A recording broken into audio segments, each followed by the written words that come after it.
Magpapalit na nga rin pala ako ng mga punda ngayon at syempre maglalaban na nga rin dahil marami na naman akong mga labahin. Pero bago nga rin yun, ayan, katapos nga rin namin kumain ni Kuya Tantan at mapaliguan ko nga silang dalawa ni BBC yan. Ayan, magpapalit na nga rin pala ako ng punda dahil ilang araw na nga rin kasi na hindi na nga rin ako nakapagpalit ng punda. Pati nga rin pala ang bedsheet, pinalitan ko na nga rin pala yan para maisama ko na rin sa aking paglalaba. Alam ko na nagsasawa na rin kayo sa mini vlog ko na palagi na lang labaserye. Huwag kayong mag-alala mga mema ko dahil kung nagsasawa na nga kayo ay mas nagsasawa na nga rin ako sa kakalaba ko. Char!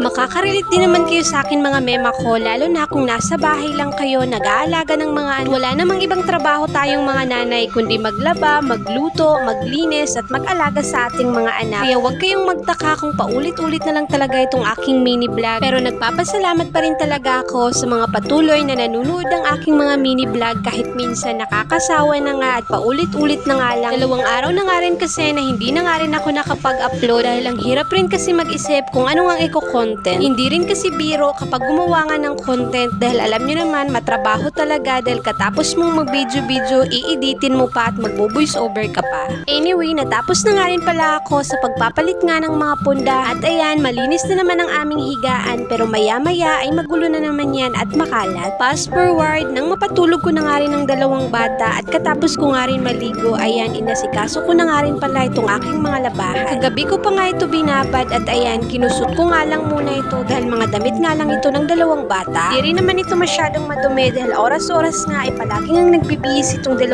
bata.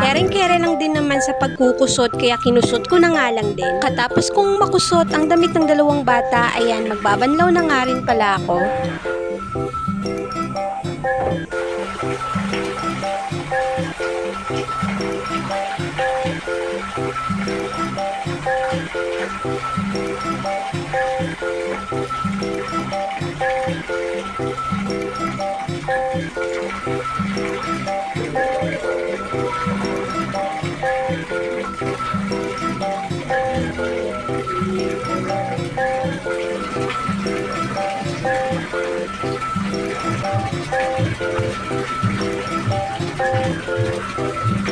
At mabuti na nga lang din at masarap nga ang tulog ng 2 bata at tuloy-tuloy nga rin ako sa aking paglalaba. Tinatimingan ko kasi na maglaba nga ako, natulog nga silang 2 dahil kapag gising nga rin kasi si Kuya Tantan ay palaging buntot ng buntot nga sa akin at minsan nandito nga talaga sa loob ng CR at naglalaro nga palagi ng tubig.